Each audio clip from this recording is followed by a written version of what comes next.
Assalamualaikum warahmatullahi wabarakatuh. Selamat pagi, salam sejahtera, dan salam bela negara. Perkenalkan, nama saya Fiora Ladesvita. Saya adalah dosen di Program Studi Keperawatan Program Sarjana Fakultas Ilmu Kesehatan UPN Veteran Jakarta. Dalam bidang pengajaran, saya juga sebagai dosen koordinator untuk mata kuliah Keperawatan Medikal Bedah 2. Dan juga selain dari kegiatan pengajaran, saya juga melakukan kegiatan penelitian dan pengabdian masyarakat, tentunya harus sesuai dengan bobot yang sudah ditetapkan oleh kementerian dan juga perguruan tinggi tempat saya bekerja, di mana dosen dengan jabatan fungsional rektor minimal harus melakukan kegiatan pengajaran dengan bobot sebesar 45%.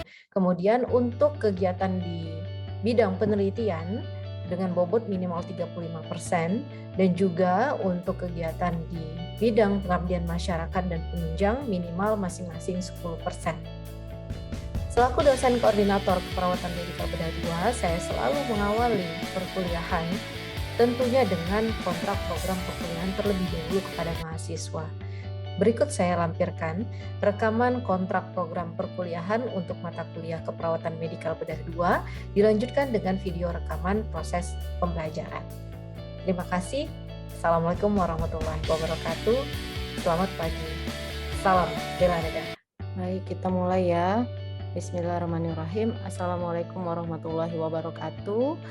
Pada hari ini saya akan menjelaskan terkait rencana pembelajaran semester atau RPS untuk mata kuliah keperawatan medikal bedah 2 dengan bobot 3 SKS, 2 teori dan 1 praktikum.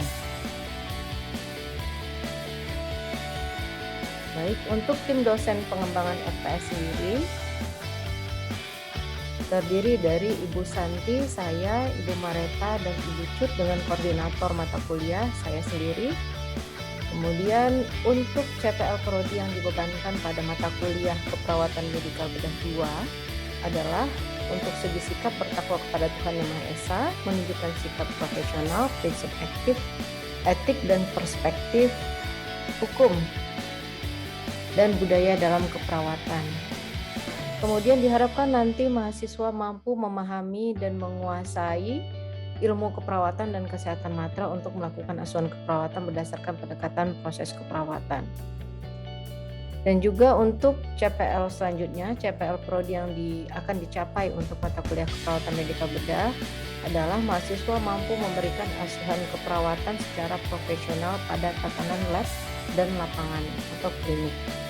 Kemudian mahasiswa mampu melaksanakan edukasi dengan keterampilan komunikasi, mahasiswa menghasilkan mengkomunikasikan dan melakukan inovasi, dan mahasiswa mampu meningkatkan keahlian profesional.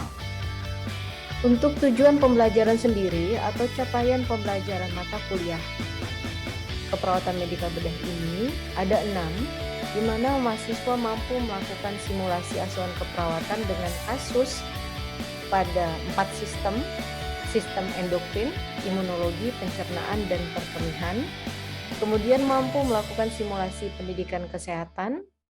Kemudian mampu mengintegrasikan hasil penelitian ke dalam ASCAP. Nanti teman-teman ketika membahas kasus 4 sistem ini harus melampirkan jurnal terkait intervensi keperawatan yang diambil berdasarkan kasus.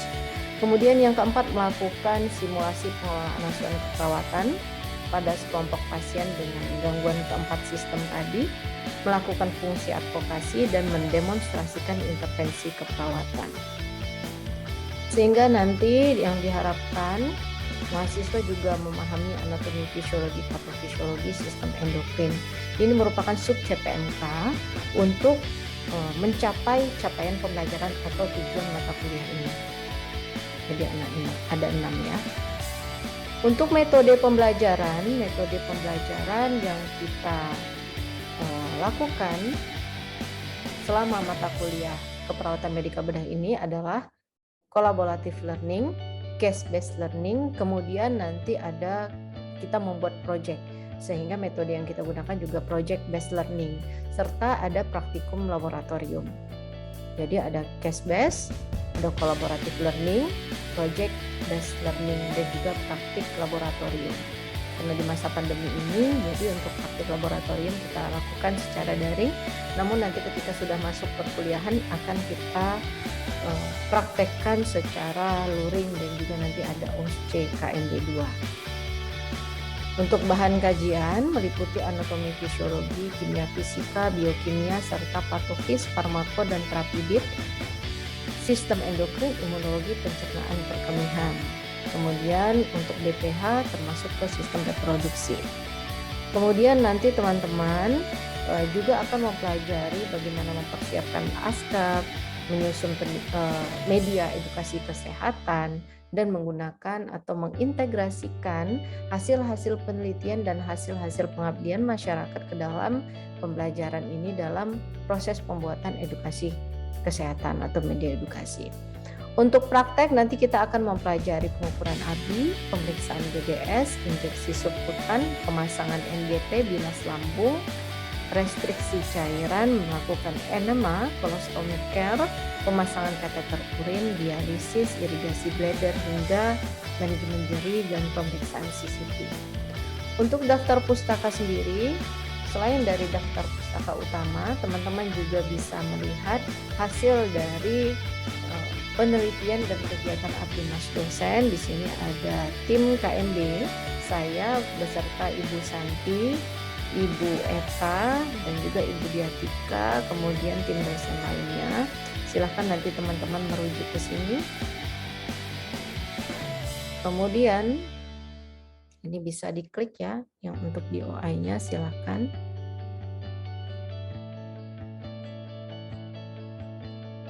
Untuk media pembelajaran yang kita gunakan ada Leeds PNVJ, kemudian Google Meet, dan juga Zoom. Kemudian ketika luring nanti kita akan belajar di kelas di Smart Classroom, yang juga nanti karena secara luring dan daring kita menggunakan hybrid class. Di sana ada perangkat yang memfasilitasi kita untuk melaksanakan pembelajaran secara hybrid. Untuk tim teachingnya ada Ibu Santi, saya sendiri, Ibu Mareta, dan Ibu Cut. Metode pembelajaran tadi sudah saya sampaikan, case-based, project-based learning, dan collaborative learning. Dan untuk mata kuliah prasyarat di sini ada IBK, CAPDAS, dan KMB 1. Untuk rencana pembelajaran teori, jadi nanti teman-teman bisa membaca untuk sub CPMK yang sudah dijelaskan tadi di atas, bahan kajian terkait, bagaimana bentuk metode pembelajaran, waktu penugasan, dan juga kriteria penilaian serta indikator penilaian dan bobotnya. Untuk lebih lengkap, ini penjelasan RPS-nya per pertemuan ya teman-teman ya, sehingga di tatap muka ke-8 kita sudah UTS. Secara ringkas untuk rencana pembelajaran teori itu dapat kita lihat di monitoring pembelajaran. Begitupun rencana pembelajaran praktikum. Rencana pembelajaran praktikum ini ada yang dinilai secara OSCE dan penilaian oponen. Ya, untuk praktikum kita ada 14 tatap muka dan diakhiri dengan OSCE.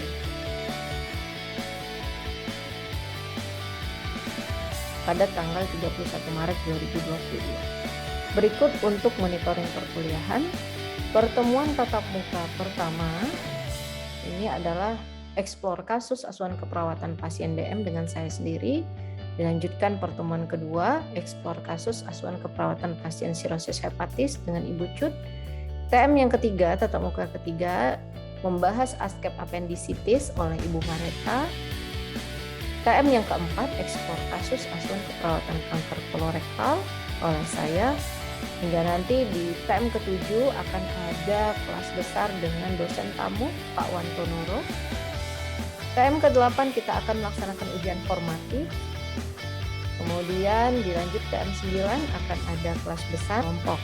Di sini ada tugas kelompok teman-teman yang harus dibuat. Nah, teman-teman, tugas ini dalam bentuk eksplor kasus, tidak membuat makalah, hanya PPT kelompok saja, dan media edukasi untuk pasien dengan kasus DM, gangguan tiroid, rematik dan sistematik lupus eritematosa, appendicitis, kanker kolorektal, hingga BPH.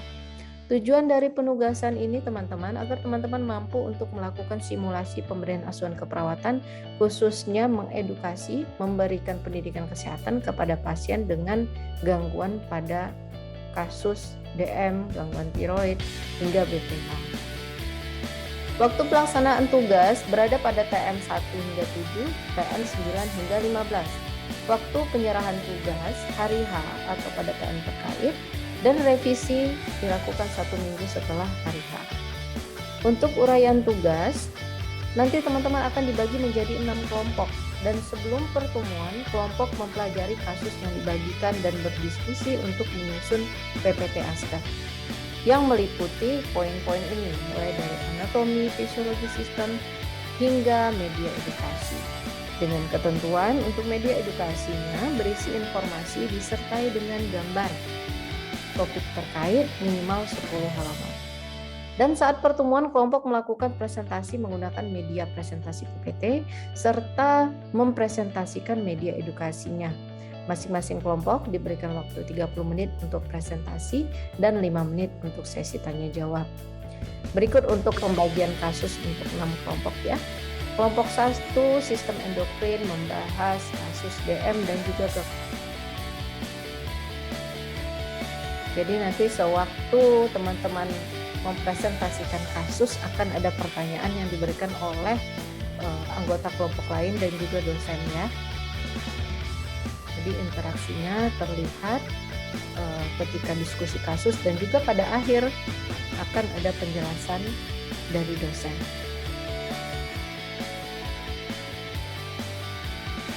Untuk proyek, apakah ada yang ditanyakan? Untuk buku bagaimana?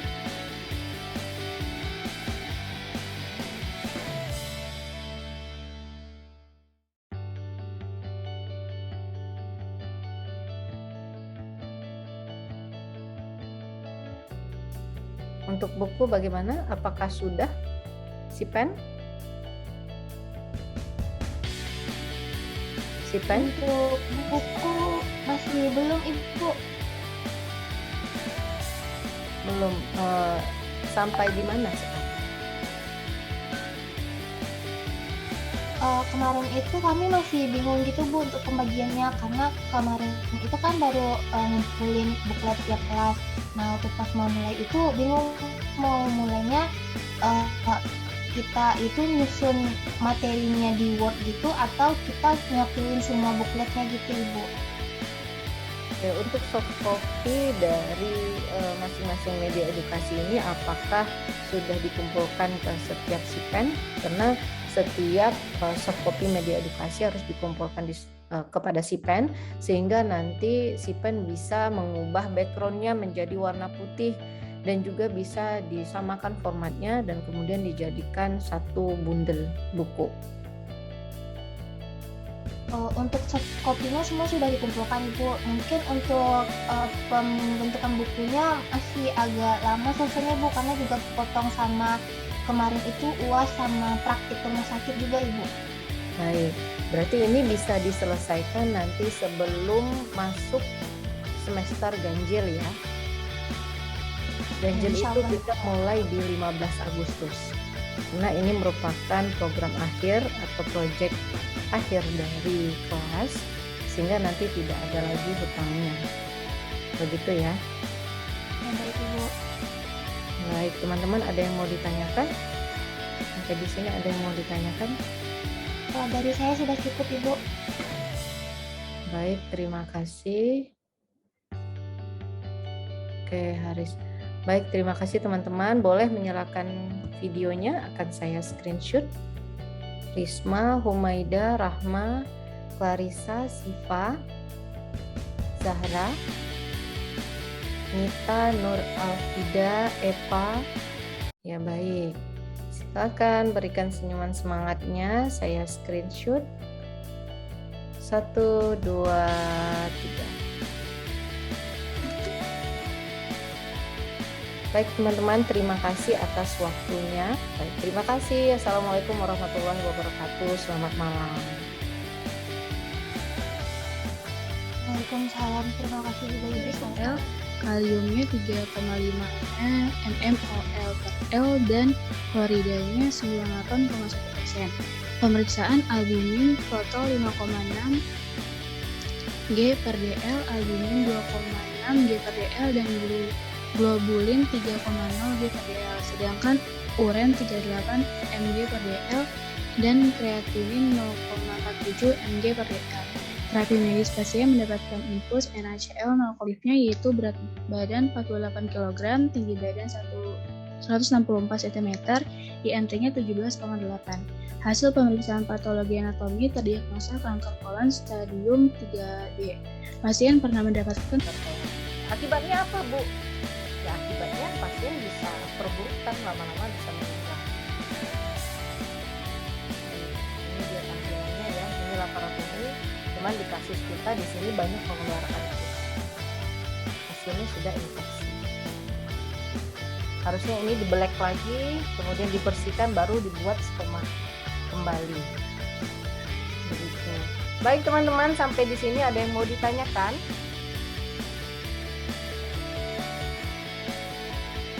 Ibu izin tanya. Silakan Bonita. Ya Ibu, sebelumnya mohon maaf saya izin off-cam karena kendala jaringan. Saya mau nanya, itu tadi kan Ibu nunjukin gambar yang kata merah-merah keluar itu ya Ibu. Nah itu kalau misalkan pasien kanker kolon itu tadi emang kayak gitu apa nanti dimasukin lagi Ibu? Nah, tergantung kondisinya Bonita. Kalau misalnya yang sudah diketahui ini kansernya ini stadium 3A misalnya atau stadium 2, dibelek, dibuat stoma tapi tidak permanen, bisa dikembalikan lagi fungsinya. Jadi ususnya ini dimasukin lagi ke dalam dengan catatan kondisi pasien sudah stabil, albuminnya baik, kemudian DPL-nya baik, kemudian kondisi klinis umumnya juga baik, tidak mengalami kakeksia atau penurunan atau malnutrisi ya, itu bisa. Jadi hanya anus sementara. Jadi ketika dimasukin ke dalam, dijahit kembali, anus biasa juga, anus yang normalnya sudah berfungsi biasa, sudah normal. Tapi pada pasien-pasien yang stadiumnya sudah tinggi, sudah lanjut, kolostomi ini sifatnya permanen. Kenapa Bu sifatnya permanen? Karena kalau dimasukin lagi, ini stoma dimasukin lagi, dijahit lagi di dalam rongga abdomen, kecil kemungkinan untuk bisa berfungsi optimal kolon yang udah dijahit itu. Kenapa Bu? Kok tidak bisa? Karena tadi pasien yang sudah lanjut cenderung akan mengalami kakeksia atau malnutrisi berat, sehingga sehingga penyembuhan luka di dalam rongga abdomen juga akan terhambat, sehingga nanti ya feses melebar kemana-mana kan ya, karena lukanya tidak kering, tidak sembuh. Akibatnya rongga abdomennya terinfeksi karena banyak ini di sigmoid. Fesesnya bentuknya apa? Sudah seperti pasta ya, keras ataupun seperti pasta.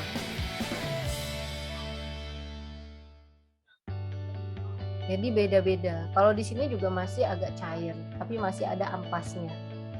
Jadi kalau misalnya stomanya di sini dari kolon transversum, berarti masih ada ampas-ampas sedikit. Tapi kalau misalnya ini umbilikus ya, di tengah umbilikus, tapi kalau misalnya di sigmoid, di perut kiri bagian bawah, berarti itu agak pasta. Ingat, kolon ini ketika sudah dipotong, diangkat jaringan yang tumbuh di kolon, kemudian dia diangkat khususnya ini ke rongga abdomen, ke bagian rectus abdominalis atau otot dari abdomen, namanya rectus abdominalis. Ketika diangkat haruslah diotot. Kenapa Bu? Biar ada daya jepitnya menggantikan sphincter yang ada di anus. Jadi dijahitnya ini di bagian rectus abdominalis. Makanya bagian stoma itu ada di sekitar umbilikus. Ya.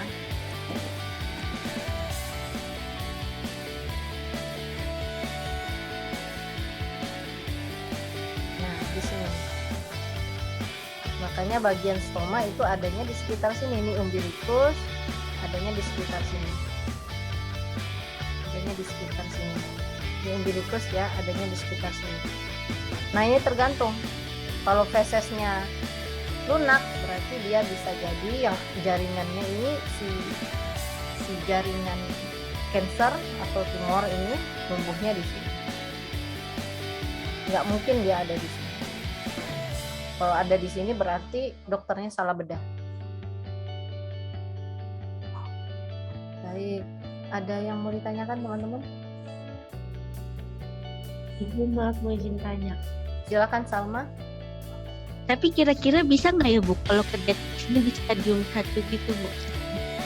Bisa Salma, kalau misalnya faktor genetiknya kuat. Nah, kalau misalnya nih ada si pasien ini pinter, dia tahu kan ilmunya, keluarganya, orang tuanya pada CA semua, ada yang kanker kolon bahkan. Dia ini BAB-nya mulai berdarah, kemudian dia screening, dia cek imunohistokimia, ada tidak tumor marker di dalam darahnya. Kalau misalnya ada, berarti kemungkinan besar yang dialami adalah kanker kolon. Seperti Angelina Jolie ya, dia dari keluarganya ini ada tumor marker untuk kanker payudara, ada BRCA1 dan BRCA2. Ketika dia cek darah, cek imunohistokimia, ternyata di dalam darahnya ada BRCA1 dan BRCA2, langsung dia melakukan.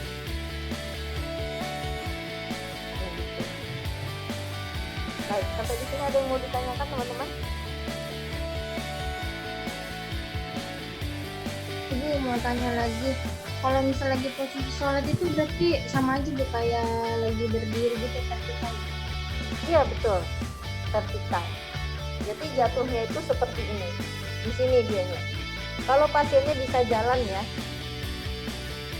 posisinya begini, jatuh ke bawah.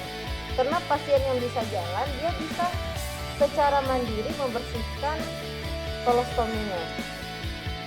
Jadi dia pergi aja ke kloset, dia buka, dia buang.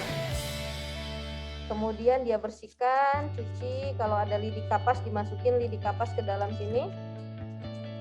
Kemudian dibersihkan atau dia masukin air sedikit, dia aduk-aduk, buang lagi sampai kolostomi bagnya bersih, kemudian dia cucikan dan dia bisa beraktivitas. Itu teman-teman. Baik, ada yang mau ditanyakan?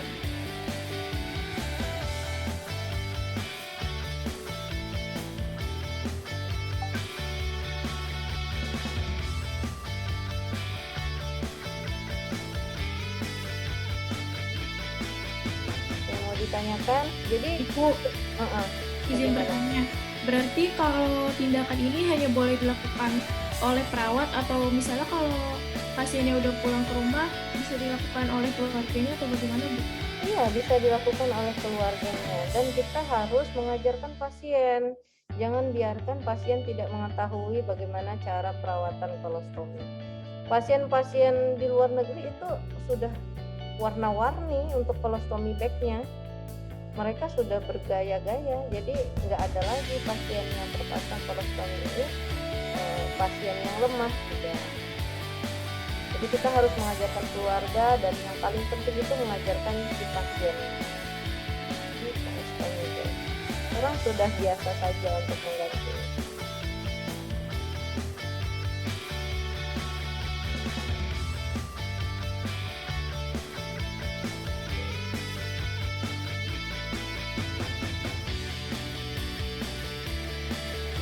Ibu izin bertanya, Ya silakan. kalau misalkan pakai kolostomi bag yang 7 hari itu emang dia nggak ada resiko bocor ya Bu kalau kelamaan gitu Bu? Enggak, tidak ada resiko bocor. Karena dia kuat, perekatnya kuat, sangat kuat. Itu sudah banyak, sudah bagus-bagus modelnya. Kita tinggal mengajarkan si pasiennya aja lagi. Ini covernya. Oke, nah ini bentuk penggarisnya. Jadi biasanya kalau membeli stomach bag, dilengkapi dengan penggarisnya teman-teman untuk mengukur diameternya biar pas. Nah kalau kayak gini, ini kan nggak sesuai nih diameternya ya dengan diameter dari stoma, kan masih ada kulit yang terlihat tidak, ya kan? Masih Bu. Nah, kulit akan mengalami iritasi kalau terkena feses.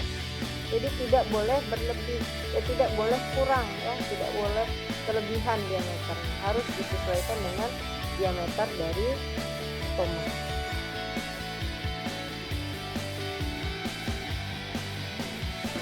Ada yang terpasang dua. Oke, ada yang mau ditanyakan teman-teman? Juga nanti ketika prakteknya sudah bisa luring, kita laksanakan ini colostomy care dan teman-teman bisa megang bagaimana bentuk colostomy bag, bagaimana mengukur diameternya biar pas. Dan teman-teman sebagai catatan, kalau dipantau bentuknya cantik ya teman-teman ya, tapi di pasien asli itu bermacam ragam bentuknya teman-teman. Ada yang mengalami prolaps atau kelebihan dari stomanya, biasanya ini tingginya tidak boleh lebih dari 2 cm. Maksimal itu juga 3 cm lah, 2 sampai 3 cm. Kalau berlebih dia keluar panjang, berarti dia mengalami prolaps stoma. Dan tidak boleh kurang dari 1 cm. Warnanya harus warna merah muda. Tidak boleh merah terang. Dan tidak boleh warna pucat. Kalau warna pucat berarti dia hipoksia. Oksigen tidak bagus ke jaringan di stomanya. Ini kan usus ya, tidak bagus ke jaringan usus. Takutnya bikin ususnya menurun, tarik oksigennya menurun sehingga terjadi timbunan atau obstruksi atau hambatan di dalam rongga abdomennya, tidak lancar jadi. Takutnya menyebabkan hernia parastoma. Oke, sampai di sini ada yang ditanyakan? Baik, itu dong kayak dia. Kasih jempolnya ke kamera. Oke, semoga kita sehat selalu, kalian cepat masuk ke kampus dan bisa melakukan praktik mandiri di kampus. Oke, saya cukupkan untuk pagi ini lab colostomy care. Semoga apa yang diberikan kepada kalian bermanfaat. Untuk tambahan nanti bisa dibaca lagi di modulnya, dan nanti ketika sudah masuk kita akan praktik langsung terkait colostomy care. Saya akhiri perkuliahan pagi hari ini. Assalamualaikum warahmatullahi wabarakatuh. Terima kasih semuanya. Bu, absennya di mana ya Bu? Oh, kalau lab tidak perlu ya. Baik Ibu. Kita nggak foto Ibu. Oh iya, kita foto. Kita belum foto ya sih ya. Iya Bu. Silakan nyalakan kameranya teman-teman. Sehat semua kan ya? Alhamdulillah Bu. Ya, oke, silakan melihat ke kamera. Berikan senyuman terbaik. 1, 2, 3. Oke, saya tutup perkuliahan. Assalamualaikum warahmatullahi wabarakatuh. Waalaikumsalam. Selamat pagi. Selamat pagi. Ini